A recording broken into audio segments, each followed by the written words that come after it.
Hello friends, MS coder में आपका स्वागत है। आज की इस वीडियो में हम सीखेंगे कि किस तरह से हम रेस्ट एपीआई बना सकते हैं स्प्रिंग बूट का यूज़ करके, और कैसे हम रेस्ट एपीआई के थ्रू अपना जो एप्लीकेशन होता है जावा का, उसके डेटा को डेटाबेस में स्टोर कर सकते हैं। तो इसके लिए हमने यहाँ पर कुछ सिंपल से स्टेप लिखे हुए हैं जिनको फॉलो करके हम बहुत ही ईजिली कोई भी एक रेस्ट एपीआई क्रिएट कर सकते हैं। तो जो सबसे पहला स्टेप होगा हमारा, उसमें क्या करेंगे, हम क्रिएट प्रोजेक्ट यानी एक प्रोजेक्ट बनाएंगे, ऐड डिपेंडेंसीज, और उसके अंदर हमको डिपेंडेंसी ऐड करनी है। कौन कौन सी डिपेंडेंसी ऐड करनी है और किस डिपेंडेंसी को क्यों ऐड करते हैं, जब हम प्रोजेक्ट बनाएंगे तब हम उसके बारे में जान लेंगे। नेक्स्ट जो स्टेप होगा, क्रिएट मॉडल क्लास। इसमें हम क्या करेंगे, एक मॉडल क्लास क्रिएट करेंगे विच कंटेन्स प्रॉपर्टीज, और उसके अंदर हम ये सारी प्रॉपर्टीज डिक्लेयर करेंगे जिसका डेटा हम डेटाबेस में स्टोर करना चाहते हैं। थर्ड स्टेप होगा यहाँ पर एक क्रिएट रेपोजिटरी। यहाँ पर हम रेपोजिटरी क्रिएट करेंगे, और ये जो रेपोजिटरी है ये एक इंटरफेस होता है। इसका काम क्या होता है कि इसके पास सभी मेथड्स होते हैं जो डेटाबेस के साथ कम्युनिकेट करते हैं। It has all the methods to communicate with database. Next step होगा यहाँ पर क्रिएट सर्विस, यानी कि एक सर्विस क्लास क्रिएट करेंगे। इट कंटेंट्स बिजनेस लॉजिक, यानी कि इसके अंदर हम बिजनेस लॉजिक लिखेंगे। बिजनेस लॉजिक का मतलब है कि हमें डेटा को डेटाबेस में स्टोर कराना है, या गेट करना है, या डिलीट करना है, या फिर अपडेट करना है। उस सब की जो लॉजिक लिखी जाती है वो सर्विस क्लास के अंदर लिखी जाती है। नेक्स्ट स्टेप होगा यहाँ पर क्रिएट कंट्रोलर क्लास। यहाँ पर हम एक कंट्रोलर क्लास क्रिएट करेंगे। इस क्लास का काम क्या होगा, it accept request to forward to service class, यानी कि क्लाइंट से रिक्वेस्ट को एक्सेप्ट करेगा और उस रिक्वेस्ट को ये सर्विस के पास फॉरवर्ड कर देगा। नेक्स्ट स्टेप है यहाँ पर, और लास्ट स्टेप है गिव डेटाबेस डिटेल्स, यानी कि जो लास्ट का स्टेप है इसके अंदर हम डेटाबेस की जो भी कॉन्फ़िगरेशन है उसको करेंगे। तो चलिए अब हम क्या करते हैं, वन बाय वन इन सभी को क्रिएट करके देख लेते हैं, इम्प्लीमेंट करके देख लेते हैं। तो हम अपने एडिटर के अंदर आते हैं। तो यहाँ पर हमने STS को ओपन किया हुआ है। आप STS, एक्लिप्स या फिर नेटबीन, इंटेलिजे जो भी आप IDE यूज़ करते हैं उसको आप यूज़ कर लीजिएगा। तो सबसे पहला स्टेप हमारा क्या था, हम देख लेते हैं। तो पहला स्टेप था कि हमें एक प्रोजेक्ट क्रिएट करना है। आप यहाँ पर देख सकते हो कि पहला स्टेप में हमने लिखा हुआ है क्रिएट प्रोजेक्ट। तो आते हैं हम अपने STS के अंदर और एक प्रोजेक्ट क्रिएट कर लेते हैं। प्रोजेक्ट क्रिएट करना बहुत ही ईजी होता है। फाइल पे जाइएगा, यहाँ पर आपको न्यू दिखाई दे जाएगा। इस पर आकर आपको स्प्रिंग स्टार्टर प्रोजेक्ट पर प्रेस करना है। जैसे ही आप इस पर प्रेस करोगे तो इस तरह का आपके सामने एक पॉपअप ओपन हो जाएगा, और इसके अंदर आपको अपने प्रोजेक्ट की डिटेल देनी है। सबसे पहले ये आपसे पूछेगा प्रोजेक्ट का नाम, कि आप अपने प्रोजेक्ट का क्या नाम रखना चाहते हो। तो हम अपने प्रोजेक्ट का नाम यहाँ पर बता देंगे, इसको रेस्ट एपीआई। नेक्स्ट यहाँ पर पूछेगा ये टाइप, तो हम यहाँ पर मेवन रहने देते हैं। जावा का वर्जन बाय डिफ़ॉल्ट ये ले लेता है। और यहाँ पैकेजिंग में आपको जार लेना है, और लैंग्वेज के अंदर आप कोटलिन, ग्रूवी या फिर जावा यूज़ कर सकते हैं। हम यहाँ पर जावा को यूज़ करके रेस्ट एपीआई बनाएंगे, क्योंकि जो स्प्रिंग बूट होता है वो जावा का एक फ्रेमवर्क होता है। तो हम यहाँ पर जावा को यूज़ करेंगे। फिर यहाँ पर ग्रुप में पूछ रहा है आपको पैकेज क्या देना है, तो हम अपने इसका पैकेज का नाम दे देते हैं रेस्ट com.rest। आर्टिफैक्ट में आपको अपने प्रोजेक्ट का नेम देना है। तो हम यहाँ पर रेस्ट एपीआई जो यहाँ पर हमने लिया था, रेस्ट एपीआई यहाँ पर ले लेते हैं। फिर यहाँ पर ये आपसे डिस्क्रिप्शन पूछेगा कि आपका जो प्रोजेक्ट है इसके बारे में आप कुछ बताना चाहेंगे। तो हम यहाँ पर दे देंगे it is just for testing purpose. और यहाँ पर पैकेज आपने जो ऊपर लिया हुआ है com.rest, इसको यहाँ से कॉपी कीजिएगा और यहाँ पर लाकर इसको पेस्ट कर दीजिएगा, और फिर यहाँ से आप नेक्स्ट करिएगा। जैसे ही आप यहाँ पर नेक्स्ट करोगे तो यहाँ पर जो नेक्स्ट स्टेप होगा इसमें क्या करना है, आपको डिपेंडेंसी ऐड करनी है। तो देखिए यहाँ पर हम कौन कौन सी डिपेंडेंसी ऐड करेंगे। सबसे पहले हम यहाँ पर ऐड करेंगे स्प्रिंग वेब। ये आपको ऊपर भी दिखाई दे जाएगा। अगर आप फर्स्ट टाइम प्रोजेक्ट बना रहे हो तो ये आपको ऊपर नहीं दिखाई देगा, उसको आप यहाँ पर टाइप कीजिएगा स्प्रिंग वेब। और जैसे ही आप यहाँ पर स्प्रिंग वेब टाइप कीजिएगा तो यहाँ पर आ जाएगा स्प्रिंग वेब, और इसको आप यहाँ से चूज कर लीजिएगा। यहाँ से आप पढ़ भी सकते हो, build web including restful application using spring MUC, यानी कि जो स्प्रिंग वेब का काम होता है एक रेस्टफुल एप्लीकेशन बनाने के लिए आपको हेल्प देता है। नेक्स्ट हमको यहाँ पर अपने डेटा को डेटाबेस में स्टोर करना है, यानी कि डेटाबेस के साथ आपको कम्युनिकेट करना है। तो उसके लिए आप यहाँ से यूज़ करिएगा स्प्रिंग डेटा JPA। अगर ये आपको यहाँ पर नहीं शो कर रहा है तो यहाँ से आप इसको टाइप कर दीजिएगा। यहाँ पर जैसे ही टाइप कीजिएगा तो वो यहाँ पर आ जाएगा। नेक्स्ट आपको अपने डेटाबेस की कॉन्फ़िगरेशन करनी है, तो उसके लिए आप जो भी डेटाबेस यूज़ कर रहे हो उसके लिए आपको ड्राइवर की ज़रूरत होगी। तो MySQL ड्राइवर हम यहाँ से ले लेंगे, क्योंकि जो हम डेटाबेस यूज़ करने वाले हैं वो SQL डेटाबेस है। तो यहाँ पर हम ले लेते हैं MySQL ड्राइवर। अब यहाँ पर देखिए हमें मैनुअली गेटर सेटर ना बनाना पड़े, उसके लिए हम यहाँ पर एक डिपेंडेंसी होती है लोम्बोक हम यहाँ पर यूज़ कर लेंगे। आई होप कि यहाँ तक आपको समझ में आ गया होगा। यहाँ पर हमने 4 डिपेंडेंसी को ऐड कर ली है और यहाँ पर हम फिनिश कर देंगे। जैसे ही आप यहाँ पर फिनिश करोगे तो यहाँ पर आपको कुछ प्रोसेसिंग चलती हुई दिखाई दे जाएगी। आपके सिस्टम के अंदर इंटरनेट होना चाहिए, क्योंकि ये जो डिपेंडेंसी हमने स्टोर लोड कराई है ये इंटरनेट से डाउनलोड होंगी और आपके प्रोजेक्ट के अंदर कॉन्फ़िगर हो जाएगी ऑटोमेटिकली। ये स्प्रिंग बूट का बहुत ही मैजिकल तरीका होता है, यानी कि बहुत ही ईजी वे में हमें डिपेंडेंसी को मैनुअली ऐड नहीं करना पड़ता है। सिर्फ हम वहाँ पर नेम टाइप करते हैं और वो खुद से डाउनलोड कर लेता है। अगर आप कोई डिपेंडेंसी बाद में इन फ्यूचर आपको प्रोजेक्ट के अंदर ऐड करना है तो उसके लिए आप गूगल पे जाइएगा, वहाँ से अपनी डिपेंडेंसी को डाउनलोड कीजिएगा और अपने प्रोजेक्ट के अंदर आकर उसको डाल दीजिएगा। अब प्रोजेक्ट के अंदर कहाँ पर आपको डिपेंडेंसी ऐड करनी है वो हम अभी देख लेते हैं। पहले ये जो कॉन्फ़िगरेशन वाला काम हो रहा है इसको चलने देते हैं। तो आप यहाँ पर देख सकते हो कि जो प्रोसेसिंग थी वो कंप्लीट हो गया है और यहाँ पर आपको एक नेम दिख रहा होगा प्रोजेक्ट का जो हमने अभी अभी बनाया है। तो इसको आप एक्सपेंड कीजिएगा तो यहाँ पर इस तरह से आपको एप्लीकेशन दिखाई दे जाएंगी, फाइल्स दिखाई दे जाएंगी। तो यहाँ पर जो लास्ट में आपको दिखाई दे रहा है pom.xml, ये बहुत ही इंपॉर्टेंट फाइल है। इसको ओपन करते हैं और इसके अंदर देखिए हम क्या करते हैं, जितनी भी डिपेंडेंसी हमको ऐड करनी होती है वो हम यहाँ पर ऐड कर देते हैं। यहाँ पर आपको दिखाई दे जाएगा जो आपने प्रोजेक्ट का नाम लिया था वो यहाँ पर दिखाई दे जाएगा, आपने जो डिस्क्रिप्शन लिया था वो यहाँ पर दिखाई दे जाएगा। और नीचे आते हैं तो यहाँ पर देखिए हमने JPA करके एक डिपेंडेंसी ऐड की थी वो यहाँ पर आ गई है, वेब नाम की यहाँ पर डिपेंडेंसी आ गई है, और जो हमने MySQL का ड्राइवर के लिए यूज किया था वो डिपेंडेंसी आ गई है, और लोम्बोक डिपेंडेंसी आ गई है। अगर आप कोई दूसरी डिपेंडेंसी ऐड करना चाहते हो इन फ्यूचर अपने प्रोजेक्ट के अंदर तो यहाँ पर आप डिपेंडेंसीज के अंदर यहाँ पर जो डिपेंडेंसीज करके एक वो होती है, यहाँ पर ये देखिए डिपेंडेंसीज का जो टैग है इसके अंदर आप यहाँ पर यूज कर सकते हो। तो pom.xml के अंदर हम सारी की सारी डिपेंडेंसी जो भी होती है उसको ऐड कर लेते हैं। अब यहाँ पर देखिए src मैन जावा के अंदर आपको क्या करना है, जितनी भी जावा की क्लासेस है वो इसके अंदर स्टोर करनी है।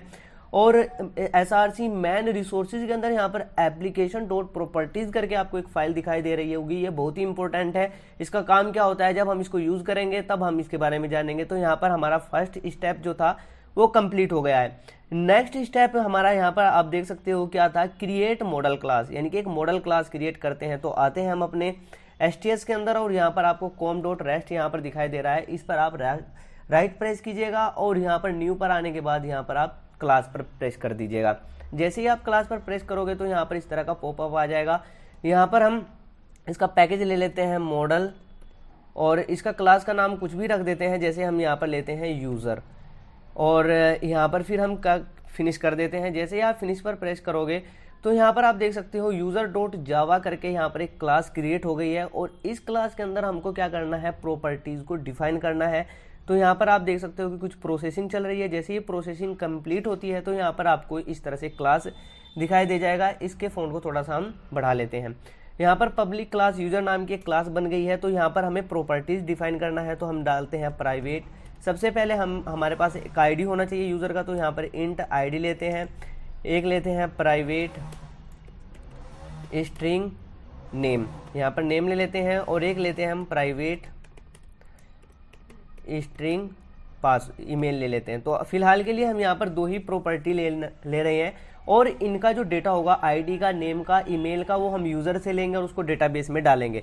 तो डेटाबेस में उसके लिए हमारे पास एक टेबल होने चाहिए। तो टेबल कैसे क्रिएट करते हैं, जब हम REST API बनाते हैं तो जिस क्लास को आप मॉडल बना रहे हैं उस क्लास के ऊपर आप एक एनोटेशन यूज़ करिएगा एंटिटी। एंटिटी का काम क्या होगा, जो आपकी क्लास का नाम होगा उसी नाम का एक टेबल क्रिएट कर देगा आपके डेटाबेस के अंदर, और एंटिटी एनोटेशन को आपको यहाँ पर इंपोर्ट करना होता है। तो ये jakarta.persistence पैकेज के अंदर है, तो इसको आप यहाँ से इंपोर्ट कर लीजिएगा।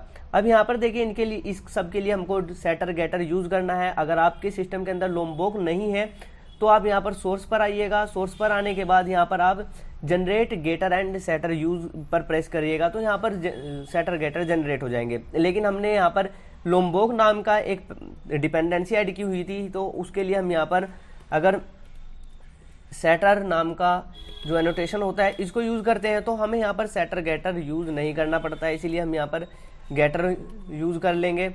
फिर अगर आपको कंस्ट्रक्टर की ज़रूरत है तो यहाँ पर अगर आप पैरामीटराइज्ड कंस्ट्रक्टर चाहिए तो ऑल आर्ग्यूमेंट्स कंस्ट्रक्टर लेकर आप इसको यहाँ पर इंपोर्ट कर लीजिएगा। अगर आपको डिफ़ॉल्ट कंस्ट्रक्टर चाहिए तो यहाँ पर आप ले सकते हो नो आर्ग्यूमेंट कंस्ट्रक्टर, यहाँ पर इसको लेकर आप यहाँ पर इस तरह से टाइप कर दीजिएगा। तो यहाँ पर हमारा जो मॉडल था वो क्रिएट हो गया है, लेकिन हम ये चाहते हैं कि जो आईडी है टेबल के अंदर वो बाय डिफ़ॉल्ट इंक्रीज होता रहे, ऑटोमेटिकली बढ़ता रहे, उसको हम मैनुअली न दे। तो उसके लिए हम यहाँ पर एक एनोटेशन यूज़ करते हैं आईडी। जैसे ही हम आईडी यूज़ करेंगे तो ये जो आईडी है इंट आईडी, ये एक प्राइमरी की बन जाएगी हमारे टेबल के अंदर।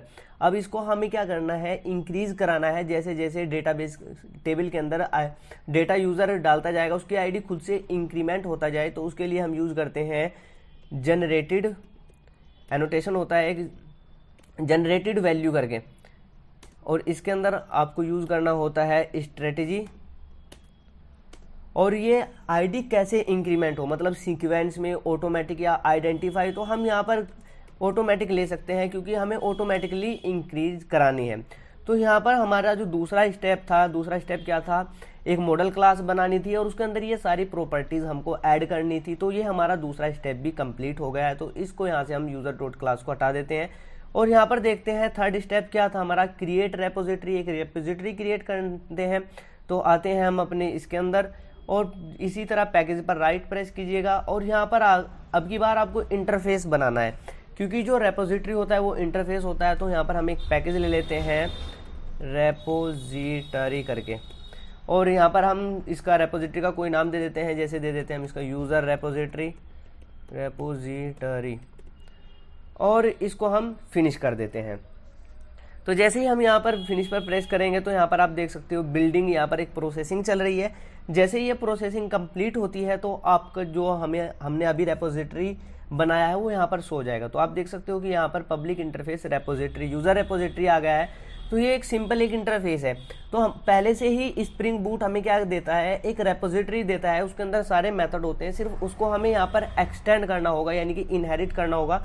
तो यहाँ पर हम उसको एक्सटेंड कर सकते हैं। अगर आपने कोर जावा पढ़ी हुई है तो आपको पता होगा कि एक्सटेंड जो एक इंटरफेस होता है दूसरे इंटरफेस को क्या करता है, एक्सटेंड करता है।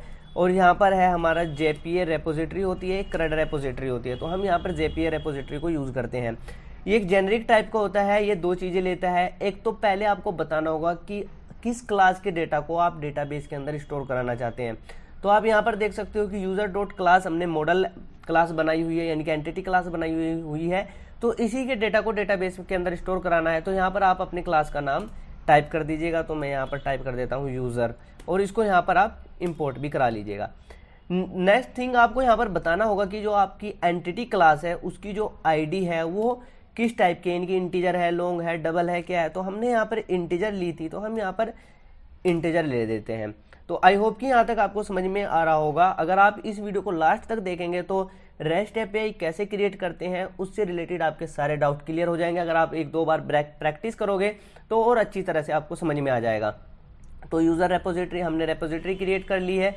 यहाँ पर नेक्स्ट स्टेप हमारा क्या था, क्रिएट सर्विस क्लास। अब हमें एक सर्विस क्लास क्रिएट करनी है और उसके अंदर क्या करना है, कंटेंट्स बिजनेस लॉजिक, यानी कि बिजनेस लॉजिक हमें क्रिएट करना है। तो यहाँ पर आते हैं हम अपने पैकेज के ऊपर राइट प्रेस करते हैं और यहाँ पर एक क्लास बनाते हैं सर्विस नाम की। तो एक पैकेज बनाएंगे हम सर्विस। मैं आपको रेकमेंड करूँगा कि आप हर क्लास के लिए अलग अलग पैकेज बनाइएगा, सर्विस के लिए अलग, कंट्रोलर के लिए अलग और रेपोजिटरी के लिए अलग। और यहाँ पर हम इसका नाम देते हैं यूज़र सर्विस, और यहाँ पर हम इसको फिनिश कर देते हैं।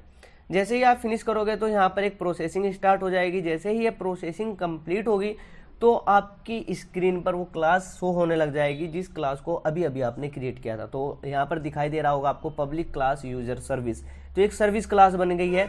लेकिन ये अभी फिलहाल एक जावा की सिंपल क्लास है, तो इसको हमें बताना होगा कि ये सर्विस क्लास है। तो इसके ऊपर हमें एक एनोटेशन यूज़ करते हैं सर्विस। इस एनोटेशन का काम क्या होगा कि इस क्लास को ये स्प्रिंग बूट को बताएगा की एक सर्विस क्लास है। अब यहाँ पर देखिए हमें क्या करना है, एक मेथड बनाना है जो क्या करेगा, डेटा को लेगा और डेटाबेस में डाल देगा। तो यहाँ पर हम बनाते हैं पब्लिक, और यहाँ पर आपको अपनी जो क्लास है, एंटिटी क्लास है, उसका नेम यहाँ पर आपको लेना है और उसको यहाँ से हम इंपोर्ट करा देते हैं ऐड डेटा। और ये हमारी एक टेबल, एक मेथड बन गया है। इसके पैरामीटर के अंदर आपको वो डेटा लेना है जो डेटाबेस के अंदर स्टोर करना है। तो किसका डेटा करना है हमको स्टोर, यूज़र क्लास का। तो यहाँ पर हमें एक यूज़र क्लास का एक रेफरेंस वेरिएबल लेंगे यूज़र। अब इस यूज़र के अंदर डेटा कहाँ से आएगा, ये डेटा आएगा जब यूज़र पोस्टमैन से या किसी दूसरे क्लाइंट साइड से डेटा को भेजेगा और इसको हमें डेटाबेस के अंदर स्टोर कराना है। तो अभी अभी हमने जाना था कि जो रेपोजिटरी होती है उसके पास सभी मेथड होते हैं जो क्या करता है, डेटाबेस के अंदर डेटा को डालता है। तो रेपोजिटरी हमने बना ली है, उस रेपोजिटरी को हम यहाँ पर ऑटो ऐड कर देंगे। तो उसके लिए प्राइवेट यूज़र रेपोजिटरी को हम यहाँ पर ऑटो ऐड करा लेते हैं। तो यहाँ पर आपको दिखाई दे जाएगा यूज़र रेपोजिटरी, इसको हम यहाँ पर ऑटो ऐड करा लेते हैं।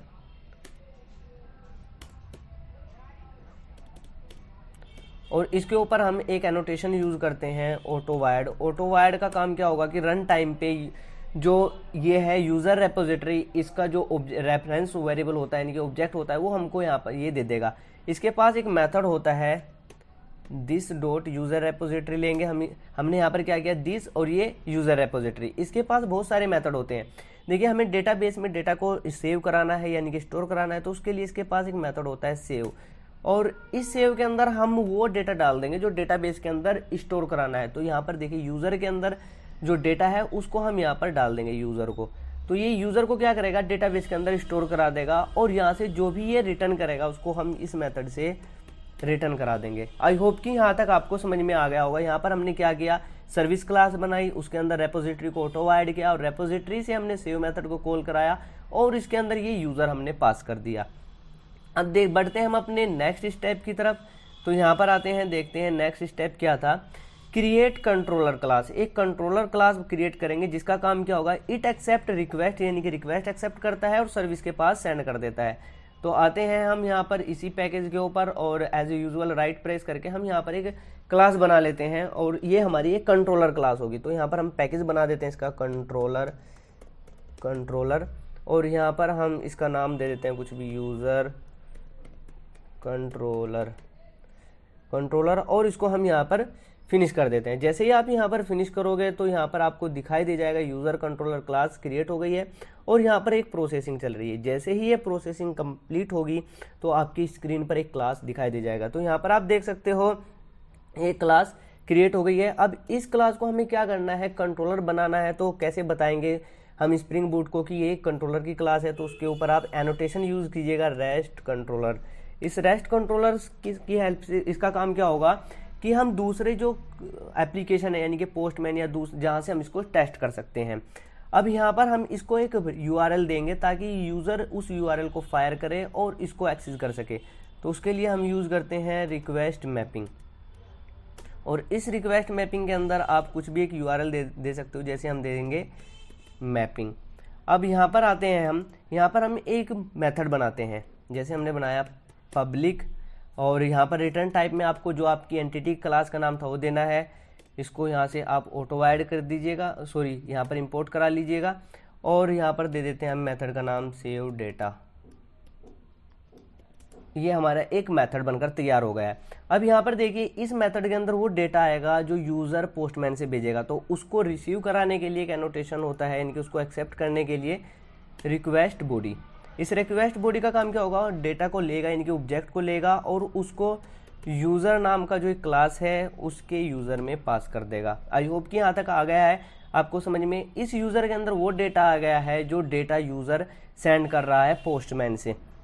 अब हमें इस यूज़र को क्या करना है, अब यहाँ पर देखिए यहाँ पर क्या था, ये इट एक्सेप्ट रिक्वेस्ट यानी कि रिक्वेस्ट एक्सेप्ट करेगा और उस रिक्वेस्ट को ये सर्विस क्लास के अंदर भेज देगा यानी कि कंट्रोलर क्लास। तो कंट्रोलर क्लास के अंदर आपको पहले सर्विस क्लास को ऑटो ऐड कराना होगा, प्राइवेट यूज़र सर्विस,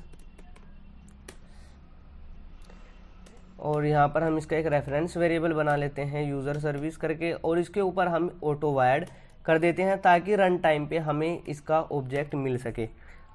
तो इसको हमने यहाँ पर क्या किया है, ऑटो वायर्ड करा दिया है। अब इस यूजर सर्विस के अंदर जो हमने मेथड बनाया था उसको कॉल कराते हैं this dot user service dot add data करके हमने एक मेथड बनाया था। और इस ऐड डेटा के अंदर हम क्या कर रहे हैं, यूज़र को पास कर रहे हैं और ये जो भी रिटर्न करेगा उसको हम एक वेरिएबल के अंदर स्टोर करा के रख लेंगे। तो ऐड डेटा के अंदर हमने स्टोर करा लिया है और इसको हम यहाँ से रिटर्न कर देंगे।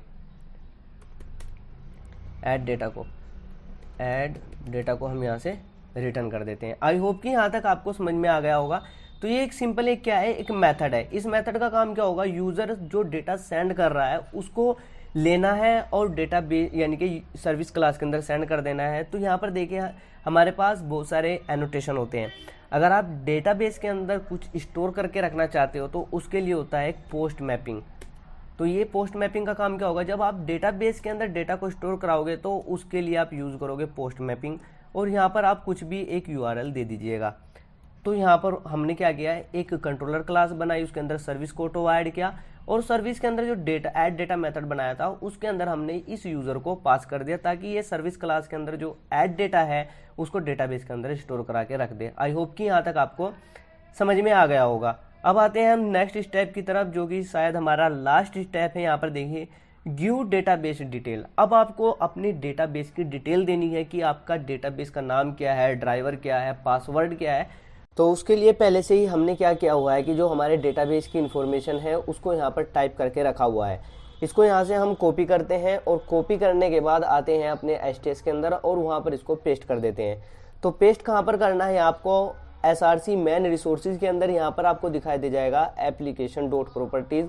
तो इसको यहाँ से आप ओपन कर लीजिएगा और यहाँ पर लाकर इसको क्या कर दीजिएगा, पेस्ट कर दीजिएगा।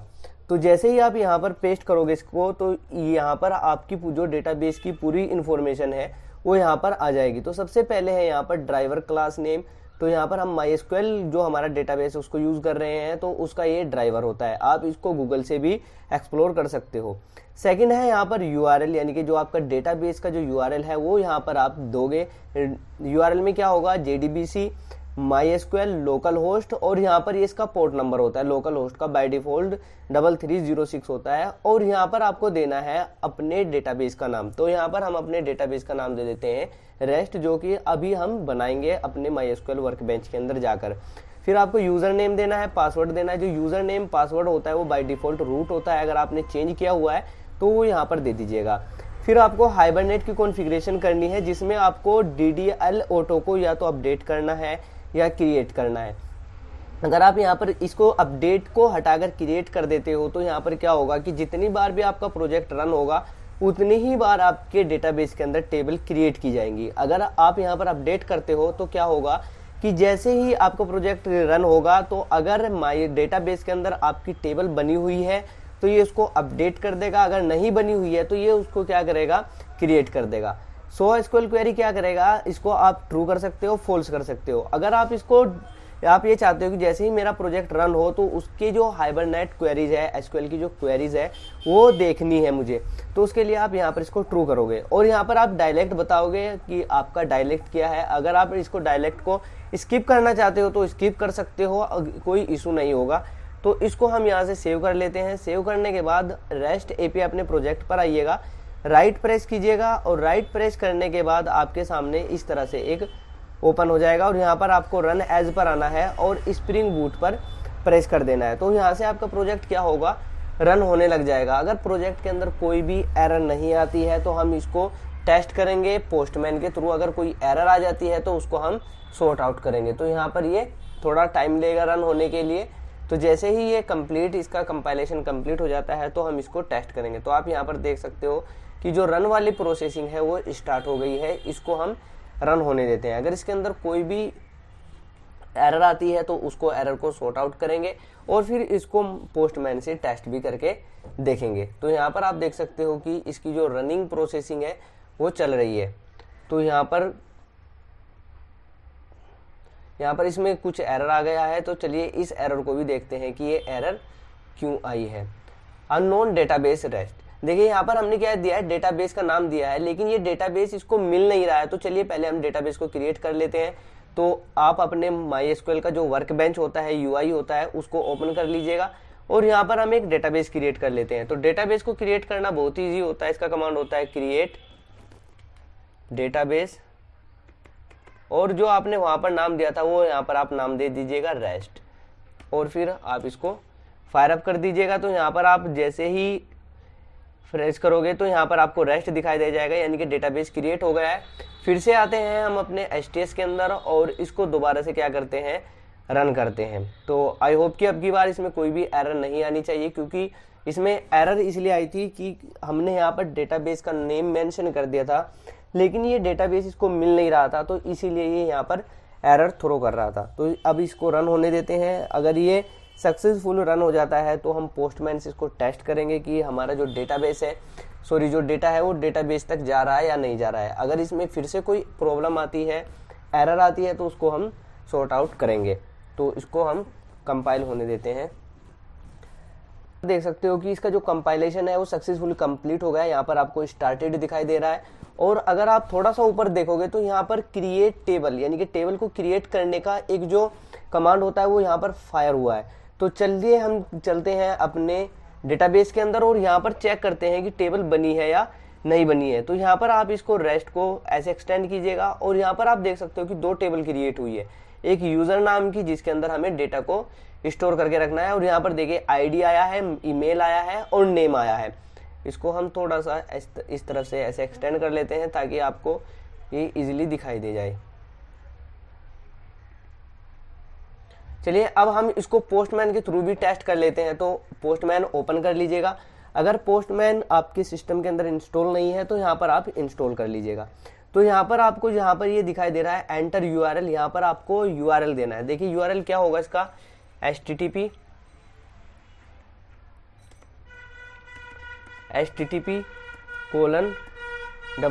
दीजिएगा, और फिर यहाँ पर आप लीजिएगा लोकल होस्ट, और लोकल होस्ट के बाद कोलन लगाइएगा और 8080 दीजिएगा, क्योंकि जो हमारा बैकएंड का कोड होता है वो बाय डिफॉल्ट 8080 पोर्ट नंबर पर चलता है। अब यहाँ पर इसके बाद आपको क्या करना है, जो आपने कंट्रोलर के ऊपर रिक्वेस्ट मैपिंग के अंदर लिया था वो यहाँ पर लेंगे हम। तो वहाँ पर लिया था हमने मैपिंग, ये हमने क्या किया, अपनी कंट्रोलर क्लास तक का यहाँ पर यूआरएल दे दिया। अब उसके अंदर हमने एक और मेथड बनाया था, उस मेथड के ऊपर हमने पोस्ट मैपिंग के अंदर एक यूआरएल दिया था, उसको यहाँ पर देना होगा पोस्ट। तो जो हमने वहाँ पर लिया था बिल्कुल सेम होना चाहिए, और यहाँ पर आपको गेट की जगह पर पोस्ट करना है, क्योंकि अब हम क्या कर रहे हैं, डेटा को पोस्ट कर रहे हैं। पोस्ट जो होता है ये डेटा को डेटाबेस के अंदर स्टोर कराने के लिए यूज किया जाता है। और फिर आप यहाँ पर बॉडी पर आइएगा। जैसे आप बॉडी पर प्रेस करोगे तो यहाँ पर देखिए आपको रो पर क्लिक करना है। अगर रो पर क्लिक नहीं है, फिर अगर यहाँ पर जेसन टाइप की जगह कुछ और है तो यहाँ पर आप जेसन ले लीजिएगा। अगर टेक्स्ट है या HTML है कुछ है तो आप इसको जेसन कर दीजिएगा, और यहाँ पर आइएगा और इसको जेसन फॉर्मेट में हमें क्या करना है, डेटा को स्टोर कराना है। तो इस तरह से आप ले लीजिएगा कर्ली ब्रैकेट, और इसके अंदर आपको अपनी फील्ड के नेम लेने हैं। तो पहली फील्ड हमारी क्या थी, पहली फील्ड थी हमारी नेम। तो यहाँ पर हम नेम ले लेते हैं, फील्ड सेम होना चाहिए, और नेम के अंदर आप कुछ भी ले सकते हो। जैसे हम ले लेते हैं यहाँ पर MS कोडर, और इसके बाद फिर आप कोमा लगाइएगा। कोमा लगाने के बाद यहाँ पर आप लीजिएगा एंटर दबाकर ईमेल, और फिर यहाँ पर कोलन लगाइएगा और अपनी ईमेल यहाँ पर दे दीजिएगा। जैसे हम दे देते हैं ms@gmail.com। आई होप कि यहाँ तक आपको समझ में आ गया होगा। अब यहाँ पर देखिए हमें क्या करना है, सेंड पर प्रेस करना है। तो जैसे ही हम सेंड पर प्रेस करेंगे तो यहाँ पर आपको दिखाई दे रहा है सेंडिंग रिक्वेस्ट, यानी कि यहाँ से जो रिक्वेस्ट है वो बैकएंड में जा रही है, सर्वर पर जा रही है। अगर वहाँ पर कोई प्रॉब्लम ना हुई, एरर ना हुआ, तो जो हमने यहाँ पर डेटा दिया है वो हमारे डेटाबेस के अंदर जो टेबल है उसके अंदर जाकर स्टोर हो जाएगा। तो यहाँ पर आप देख सकते हो कि स्टेटस कोड में आपको ओके मिला है, और यहाँ पर आपको ID 1 मिली है, जबकि हमने ID यहाँ पर नहीं दी है, और नेम और ईमेल आ गया है। तो ID यहाँ पर क्यों आया है, क्योंकि हमने इसको ऑटोमेटिकली जनरेट किया हुआ है। आते हैं टेबल के अंदर और यहाँ पर देखते हैं कि यहाँ पर डेटा आया है या नहीं। तो आप देख सकते हो कि ईमेल में ms@gmail.com आया है, और नेम में MS कोडर आया है। अगर आप कुछ दूसरा डेटा कुछ और यहाँ पर देख सकते हो कि यहाँ पर क्वेरी भी फायर हुई है, अपडेट वाली क्वेरी फायर हुई है और इंसर्ट वाली फायर हुई है। तो यहाँ पर आते हैं। आज की इस वीडियो में सिर्फ इतना ही रखते हैं। अगर आज की इस वीडियो से आपने कुछ नया सीखा है या इस वीडियो से आपकी हेल्प हुई है तो इस वीडियो को लाइक करके अपने चैनल को ज़रूर सब्सक्राइब कर लीजिएगा। Thanks for watching.